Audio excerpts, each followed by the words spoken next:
पहाड़ों की रानी मसूरी में अंग्रेजों के जमाने में स्थापित कंपनी गार्डन का नाम अटल उद्यान हो गया है। जहां मसूरी कंपनी गार्डन में आयोजित कार्यक्रम में शहरी विकास मंत्री प्रेमचंद अग्रवाल और कृषि मंत्री गणेश जोशी ने अटल उद्यान का उद्घाटन किया। इस दौरान मसूरी भाजपा के पूर्व मंडल अध्यक्ष मोहन पेटवाल ने कैबिनेट मंत्री प्रेमचंद अग्रवाल और गणेश जोशी को बुके भेंट कर स्वागत किया। इस मौके पर कैबिनेट मंत्री प्रेमचंद अग्रवाल और गणेश जोशी ने कहा कि मसूरी को अटल गार्डन पूर्व प्रधानमंत्री अटल बिहारी वाजपेयी को समर्पित है। उन्होंने कहा कि जल्द अटल जी की मूर्ति भी अटल गार्डन में स्थापित की जाएगी। आपको बता दें, अटल जी द्वारा उत्तराखंड का निर्माण किया गया था और आज उनके सपनों को प्रधानमंत्री नरेंद्र मोदी पूरा कर रहे हैं। वहीं मुख्यमंत्री पुष्कर सिंह धामी के नेतृत्व में विभिन्न योजनाओं के तहत उत्तराखंड का विकास हो रहा है। सड़कों पर जाल बिछाए जा रहे हैं और नए पर्यटन स्थल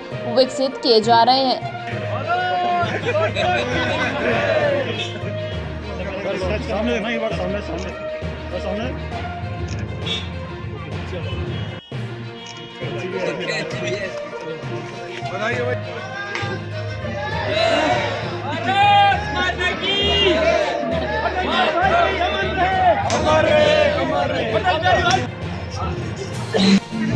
हमारे आज के मुख्य अतिथि और आज के इस कार्यक्रम के अध्यक्ष अपने काबीना मंत्री गणेश जोशी जी मंचासीन हो चुके हैं। मेरा निवेदन है मोहन पेटवाल से कृपया आप भी मंच पर आएंगे।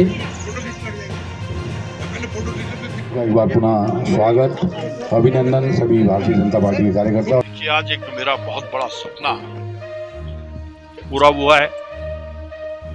भारतीय जनता पार्टी के संस्थापकों में एक अजात शत्रु, भारत रत्न और उत्तराखंड राज्य के निर्माता जिन्होंने इस राज्य का निर्माण किया, आज उनके नाम पर ये गुलामी के प्रतीक अपने गार्डन का नाम चेंज कर अटल पार्क रखा गया है। और जब लोग अटल पार्क को देखने आएंगे, अटल जी का चित्र बाहर देखेंगे, तो जैसा कि प्रेम जी अपने उसने कहा, उनके दिल में उनकी मूर्ति साकार होगी और यही इस व्यक्ति को सच्ची श्रद्धांजलि होगी। और मैं सौभाग्यशाली हूं कि इस काम को मैं आज कर पाया हूं। मैं बहुत दिनों से प्रयासरत था, लेकिन कई अड़चनें आ रही थी। अभी भी आचार संहिता का तलवार हमारे ऊपर थी। मैं तो चाह रहा था कि मूर्ति के साथ साथ एक गज का हम वो करें, लेकिन आचार संहिता लगने वाली थी, तो हमने कहा फिलहाल हम नाम चेंज कर देते हैं। मुझे पूरा भरोसा है कि जो हमारी भावना है, आचार संहिता थोड़ा पीछे जाएगी और शीघ्र ही यहाँ पर अटल जी की मूर्ति हम यहाँ पर लगाएंगे, क्योंकि अटल जी का इस उत्तराखंड से और खासकर मसूरी से विशेष लगाव था। जब भी उन्हें कुछ क्षण मिलते थे आराम के, तो मसूरी आते थे। कई कविताएं, पुस्तकें उन्होंने यहाँ पर लिखी हैं। एक बार मैं दिल की गहराइयों से उनको नमन करता हूँ, प्रणाम करता हूँ, श्रद्धांजलि करता हूँ और अपने एमडीडी व नगर पालिका के अधिकारियों का भी आभार व्यक्त करता हूँ कि उन्होंने तुरंत उस काम को किया। और आज के कार्यक्रम के संयोजक मोहन पेटवाल जी का, जिन्होंने इसमें अहम भूमिका निभाई, उनकी पहल पर यह काम हुआ है। और आप सबको मेरी बहुत बहुत ये माना जाए नगर निकाय चुनाव के लिए आप लोग तैयार हो गए हैं? बिल्कुल तैयार है। अब तो भारतीय जनता पार्टी के चुनाव लड़ती तो चुनाव बिल्कुल हम चुनाव की तरफ बढ़ रहे हैं। हमारा आरक्षण का जो विषय है लगभग अंतिम चरण में है। जैसे ये पूरा होगा तो हम चुनाव कार्यक्रम जारी करेंगे। फिर हमारा निर्वाचन आयोग उसकी तिथि घोषित करते ही हम आचार संहिता लगने के बाद पूरे प्रदेश भर में निकाय चुनाव हम जल्द कराएंगे। कि हार का परिचायक है, जब वो हारने लगते हैं, कभी वो ईवीएम पे ठीकरा फोड़ते हैं, कभी वो किसी प्रकार की और बात करते हैं, यानी कि अभी उन्हें रिजल्ट नहीं आया और वो अभी से इस प्रकार के बहाने या इस प्रकार की बातें बोलने लगे हैं, तो आप समझ सकते हैं कि वो हार रहे हैं। और हमारे चेहरे से, हमारे आत्मविश्वास से आप समझ सकते हैं कि हम बड़े अंतर से जीत रहे हैं, क्योंकि देश की हमारे माननीय मोदी जी की सरकार, प्रदेश में माननीय धामी जी की सरकार ने जो काम उस केदार भूमि के लिए किया है, पूरे प्रदेश के लिए किया है, तो जनता बहुत समझदार है। इन्होंने बहुत हथकंडे अपनाए, झूठ का सहारा लिया, अनेकों ऐसे भ्राम के प्रचार किए, लेकिन इनकी वो जो क्या कहते हो, हांड की गड़िया, क्या बोलते हैं, काठ की गड़िया बार बार नहीं चढ़ती, तो वो काठ की हंडिया खत्म हो गई। तो इसलिए भारतीय जनता पार्टी की ये सीट बड़े अंतर से हम लोग जीत रहे हैं।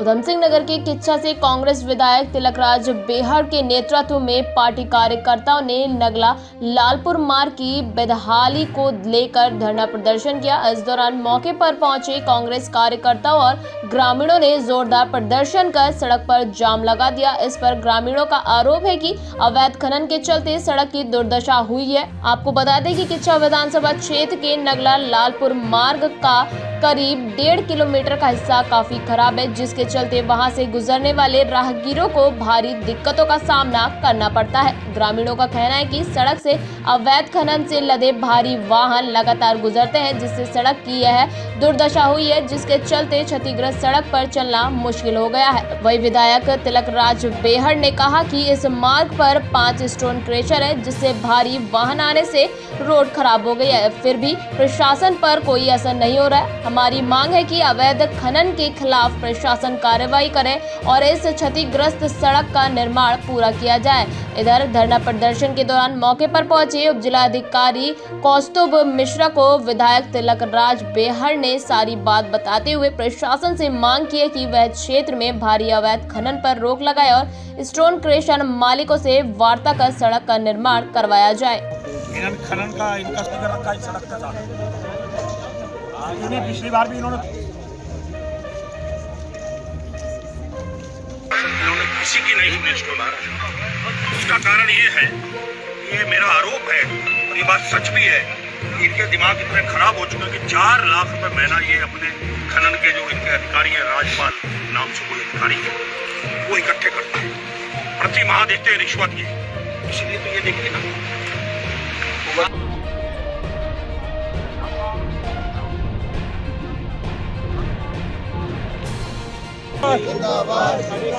राज्य सरकार मुर्दाबाद, राज्य सरकार मुर्दाबाद। देखिए गांव वाले लगातार परेशान हैं। एक बार पहले भी धरने पे बैठे थे, तब ये तय हुआ था कि जब तक ये सड़क मंजूर नहीं होती, क्योंकि इस पर लागत बहुत बड़ी है।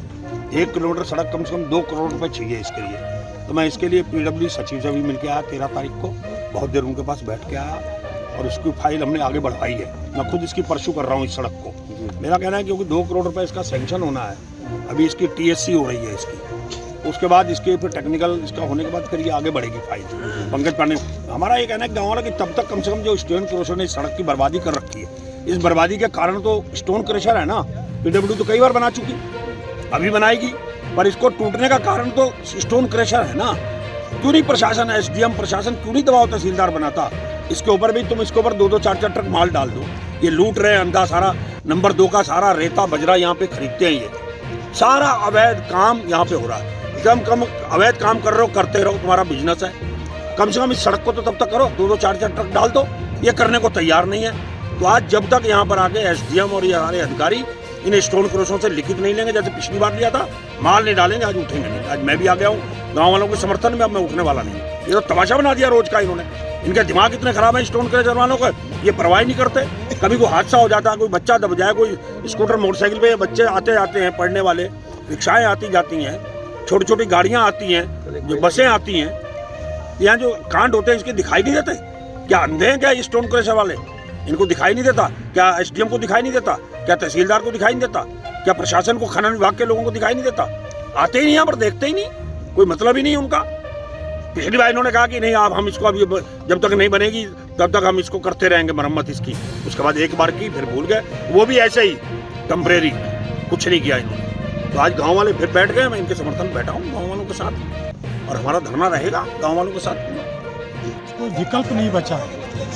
ये 15-20 गांव जो हैं, ये स्वतंत्रता संग्राम सेनानी, उत्तराधिकारी, पूर्व सैनिक और कृषक का बुनियादी तौर से गांव है। और यहाँ पर पिछले 1 साल से 2 साल से ये सड़क की स्थिति इतनी खराब है, लेकिन इस पर कोई ध्यान देने वाला नहीं है। और कई एक्सीडेंट हो चुके हैं, कई नौजवान बच्चों के, महिलाओं के एक्सीडेंट हो चुके हैं। कई बार मसले को SDM के पास उठाया गया है। हम कानून को अपने हाथ में नहीं लेना चाहते हैं, कानून अपना काम करे, और हम जो काश्तकार हैं, पूर्व सैनिक हैं और जो सेनानी उत्तराधिकारी हैं, हम चाहते हैं कि हम अपना काम करें। लेकिन ये सरकार, ये SDM, ये जो यहाँ का सांसद हैं, ये सब हमें मजबूर कर रहे हैं सड़कों पर उतरने के लिए। यहाँ पे तिलक राज बेहर जी विधायक हैं, उन्होंने कई बार इस मसले को देहरादून में और रुद्रपुर में उठाया, लेकिन कोई सुनवाई नहीं हो रही है। इसके पहले कि और भीषण यहाँ पर दुर्घटनाएं हों, किसानों को दिक्कत हो, सरकार हमारी इस चीज़ की सुध ले और हमारी बात समझे। पौड़ी जिले की कलजीखाल ब्लॉक के एक रिटायर्ड फौजी को 7 शराबी युवकों ने नशे में धुत होकर लहूलुहान कर दिया। जानलेवा हमले में घायल हुए रिटायर्ड फौजी की हालत बेहद नाजुक बताई जा रही है। वहीं राजस्व विभाग ने घायल के परिजनों द्वारा दी गई लिखित तहरीर पर मुकदमा दर्ज करते हुए 3 अभियुक्तों को हिरासत में ले लिया, जबकि अन्य अभियुक्तों की तलाश जारी है। इस घटना के प्रत्यक्षदर्शी ने बताया कि गांव में सार्वजनिक स्थान पर 7 बाहरी लोग शराब पार्टी कर रहे थे, जिन्हें एक रिटायर्ड फौजी ने टोका तो नशे में धुत शराबियों ने रिटायर्ड फौजी पर जानलेवा हमला कर उसे लहूलुहान कर डाला। इस दौरान घायल को सर और चेहरे पर गंभीर चोटें आई हैं, जिसका उपचार देहरादून के निजी अस्पताल में चल रहा है।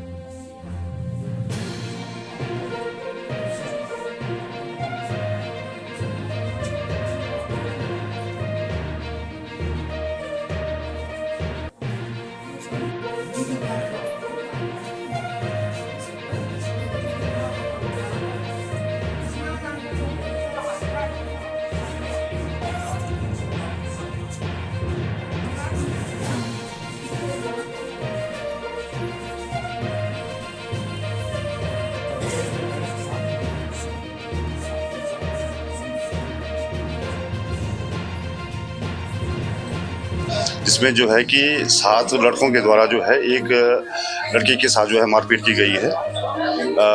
जिस संबंध में जो है हमारे पास जो है कि ग्राम चिंडौल के जो है उनके भाई उनके भाई जो है विक्रम सिंह के भाई जो है जिनके साथ मारपीट हुई, उनके भाई लक्ष्मण सिंह के द्वारा एक तहरीर दी गई है। तहरीर के आधार पर जो है अभी वर्तमान समय में जो है मुकदमा दर्ज करने की कार्रवाई की जा रही है। इसमें जो है 7 अभियुक्त थे, जिसमें जो है एक की गिरफ्तारी हो चुकी है और 2 को जो है फिलहाल पुलिस कब्जे में लिया गया है। ठीक है, इसके बाद ही उनके बयान के आधार पर ही अन्य जो फरार जो चल रहे हैं अभियुक्त, उनको जो है तलाश जारी है। उसके बाद उनको भी गिरफ्तार कर जेल भेजा जाए। तो वहाँ पर सार्वजनिक यात्री शरण में करीबन 7-8 लड़के दारू पी रहे थे। हमारे गांव के एक अभी 7-8 महीने पहले एक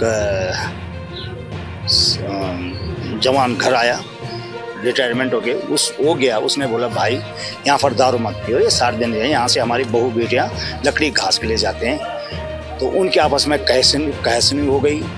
मैं वहाँ पर खड़ा था तो उसने विक्रम सिंह जिसको चोट लगी, उसने मेरे को बोला भाई साहब इधर आओ। मैं वहाँ पर गया, उसने बोला ये लोग दारू पी रहे हैं। मैं कहा क्यों भाई दारू क्यों पी रहे हो? तो मामला वहीं पर हुआ। फिर उनकी किस बात में कहसुनी हुई, उसके बाद इन्होंने 5-6 लड़कों ने उसको पकड़ा, गिराया, उसको ऐसा पीटा कि जैसे किसी निर्जीव आदमी को करता। उसके मुंह पे लात घूसों से ज़्यादातर लातों से उसको मारा। उसका पूरा सिर पूरा फट गया, उसकी आंख की साइड में हड्डियां टूट गई। रोज मतलब दूसरी जगह के जो लोग हैं वो हमारे सरहद में वहाँ पे दारू पीने जाते हैं। जब हमारा भाई जो देवर है हमारा, वो दुकान में जा रहा था सामान लेने, वो उसने बोला कि तुम रोज यहाँ पे दारू पीने के लिए आते हो, हमारी माताएं बहनें यहाँ पे दुकान में राशन पानी लेने जाती है, तुम गाली गलौज करते हो, तो ये अच्छा नहीं है। हमारी लड़कियां स्कूल से आती हैं, तुम आंट गाली गलौज करते हो, उन पे क्या असर पड़ेगा? वहाँ पे बहुत गंदा माहौल बना हुआ है। उसने इतना ही बोला, इन लड़कों ने उसको माँ बहन की गाली गलौज कर दी, माँ बहन की गाली गलौज करी।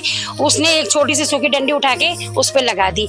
इन्होंने उसको जो मतलब इतनी बुरी हालत से मारा उसको कि पैर से उसका सिर फाड़ दिया। उसके सिर में जो है टाँके लगे हुए हैं और यहाँ पे टाँका लगा हुआ है। उसकी स्थिति बहुत खराब है और ये चीज़ें बंद होनी चाहिए। वहाँ जखेट इंटर कॉलेज तक हमारे बच्चों का खतरा है। वहाँ पे हमें चाहते हैं कि वहाँ पुलिस भी गश्त में जाए। 38वें नेशनल गेम्स में वेट लिफ्टिंग एसोसिएशन उत्तराखंड और उत्तराखंड खेल विभाग की तरफ से 40 खिलाड़ियों और कोचों का कैंप 18 नवंबर से काशीपुर स्टेडियम में आयोजित किया जा रहा है। उत्तराखंड वेट लिफ्टिंग एसोसिएशन के महासचिव राजीव चौधरी और अध्यक्ष महेश नेगी की देखरेख में सभी ट्रेनिंग के कार्य किए जा रहे हैं। उम्मीद की जा रही है कि इस कैंप में खिलाड़ी तैयार करके कम से कम 10 मेडल उत्तराखंड को वेट लिफ्टिंग में जरूर दिलाएंगे। और राजीव चौधरी ने क्षेत्र की जनता और स्कूल से आग्रह किया है कि वो भी समय समय पर अपने बच्चों को स्टेडियम लाए, जिससे बच्चे और युवाओं में खेल वेट लिफ्टिंग के बारे में रुचि बढ़े।